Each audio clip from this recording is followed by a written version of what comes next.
Aluna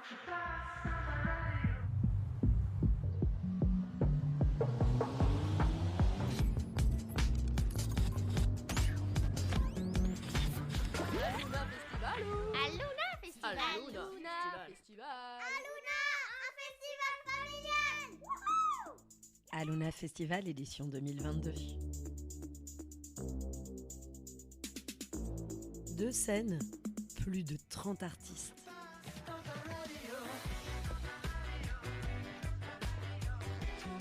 Romain et Amandine sont en direct d'Aluna Festival pour Déclic Radio. J'étais où et quand pour le grand final, le feu de Bengale. Aluna Festival. Aluna Festival. Aluna Festival.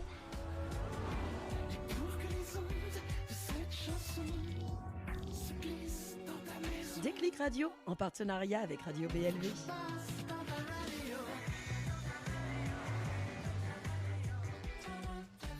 Bonjour mesdames, messieurs, nous sommes ici en direct d'Aluna Festival avec le trottoir d'en face. Bonjour. Salut, bonjour à tous, bonjour à tous. Donc vous allez jouer à 23h30 sur la scène Météor, ce sera donc dans quelques heures maintenant.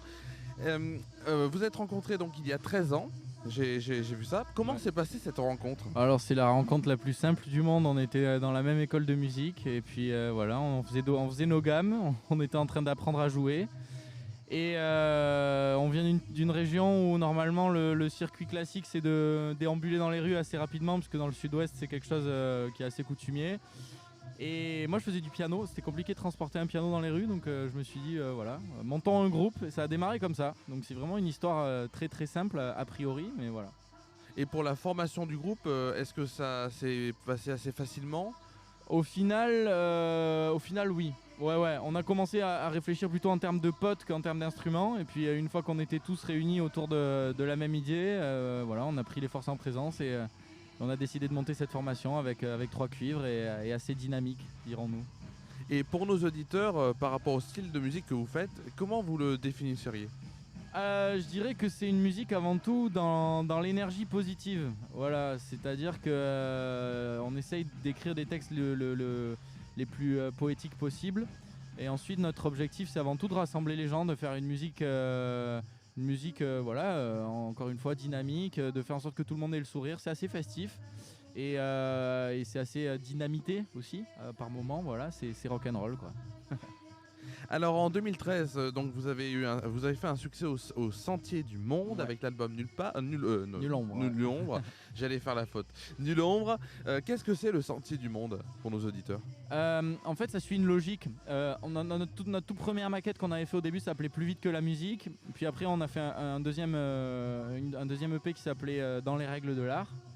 Et là, ça correspondait au moment où on allait commencer à partir un peu sur les routes et on s'est dit voilà qu'on avait besoin d'écrire ça en titre éponyme sur un album et voilà c'est devenu nos sentiers du monde à nous. En fait c'est le moment où on est monté dans un van avec nos instruments et on a commencé à explorer un petit peu du pays et on a commencé surtout à avoir la chance de voir des gens de partout sourire sur notre musique et nous envoyer ce qu'on avait toujours rêvé de recevoir, c'est-à-dire encore une fois de l'amour, du bonheur et des moments un peu suspendus hors du temps quoi.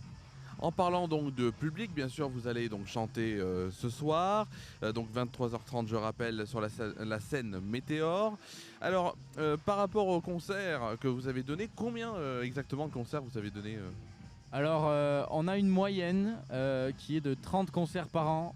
Donc on essaye de compter, de partir là-dessus. On a arrêté de compter à un moment donné, je vous le dis, parce que ça fait 15 ans maintenant, donc je sais pas, 3 fois 15 et en rajoutant un 0, ça doit commencer à faire quelques... Oui, ça doit faire beaucoup. Ouais, voilà. Et quel est pour vous le meilleur concert ou le meilleur souvenir d'un concert ? Waouh, alors s'il fallait en choisir un, on a eu des moments assez fous. Disons que on distingue vraiment dans le groupe les concerts où on joue devant beaucoup de monde. Des concerts où on joue devant du public qui est vraiment à l'écoute et qui est vraiment avec nous. C'est-à-dire que des fois, on va jouer dans des endroits où on a 250-300 personnes devant nous et ça va être fabuleux. Et il y a des fois où, en fait, la pression va nous dépasser parce qu'il y a trop de monde et voilà. Donc je sais pas, je partirais plutôt sur un système de rencontres. Donc c'est vrai qu'on a eu la chance de faire par exemple la première partie de Manu Chao, qui est un peu la personne qui nous avait donné envie de faire de la musique gamin. Donc si je devais vraiment retenir par exemple aujourd'hui un moment fort, je choisirais celui-là, la rencontre avec Manu Chao. Et comment s'est passée cette rencontre ? Ah ben c'était une rencontre, voilà, on était en première partie, on a fait notre concert et puis bah voilà, je souhaite à n'importe qui de vivre ce genre d'instant où quand on idolâtre un peu quelqu'un, qu'on a un peu des posters dans notre chambre, on a envie de rencontrer ces gens-là. Et alors en plus quand on a l'impression que c'est presque, alors non pas d'égal à égal, mais qu'il y a un vrai retour, une vraie crédibilité en fait à pouvoir échanger sur notre travail et à discuter de tout ça, voilà, ça donne des moments où en fait il se passe 2 heures, on a l'impression qu'il s'est passé 15 secondes et la moindre parole qui nous arrive aux oreilles, on la boit intensément et on repart avec tout ça, quoi. Alors par rapport au groupe, en 15 ans quand même, on voit même en faisant les recherches donc sur internet, une complicité et on le sent. Ouais. Comment vous faites pour entretenir cette complicité? C'est comme un vieux couple, hein. C'est électrique des fois, faut pas croire, hein, mais en fait on adore s'engueuler parce que du coup après on boit des coups pour se réconcilier.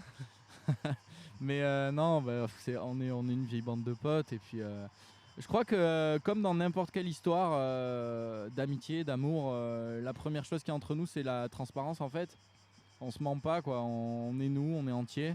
Donc il y a des moments où c'est cool, il y a des moments où c'est pas cool, mais on a nos règles de vie, on a été éduqués de la même façon, donc en réalité ça fait un peu genre, je sais pas, bisounours de dire ça, mais à chaque fois qu'on part en tournée, on a l'impression de partir en colonie de vacances et c'est génial, quoi. Enfin, on s'éclate en même temps qu'on voit du monde, qu'on travaille, qu'on monte sur scène, qu'on joue, qu'on prend du plaisir. Bah, en fait, on entretient ce truc-là et par exemple, ben là, on a joué en fait à Saint-Dizier pour la fête de la musique, donc il y a eu quelques jours sur la route, et quelques jours dans lesquels on a des Airbnb où on est ensemble. Et en fait, à chaque fois, c'est des moments, voilà, c'est des vacances, quoi. Enfin, genre, c'est une chance extraordinaire qu'on a de pouvoir vivre de notre passion. Voilà, au début, c'était une passion, c'est devenu un métier passion. Il y a eu quelques moments où ça a failli devenir qu'un métier, et là, en fait, on s'est dit attention, il faut peut-être retrouver les valeurs initiales et la vraie essence dans le moteur. Et là, depuis quelques temps, en fait, voilà, on profite. Alors en 2018, j'ai remarqué quand même que vous aviez marqué un virage avec Ouais. la sortie du titre Con comme la lune. Ouais. Alors quel était le thème de cette chanson? Alors c'est une très bonne question. Je réponds dans l'ordre. Il y a Oui. eu un virage, oui, parce que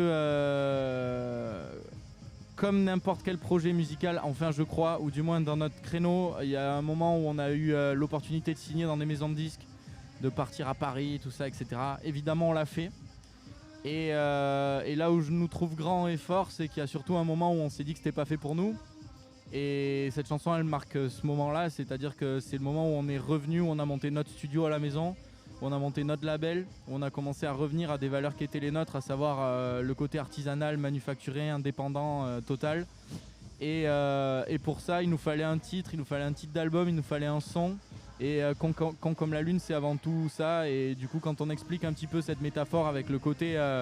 la chanson a dit j'ai posé un pied sur la lune et j'ai posé un œil sur la terre, mais en fait c'est un peu ce qui s'est passé avec ce côté on est monté un peu dans les étoiles, enfin du moins on croyait en ayant ce chemin un petit peu bling bling entre guillemets, j'ai pas d'autres mots qui me viennent à l'esprit.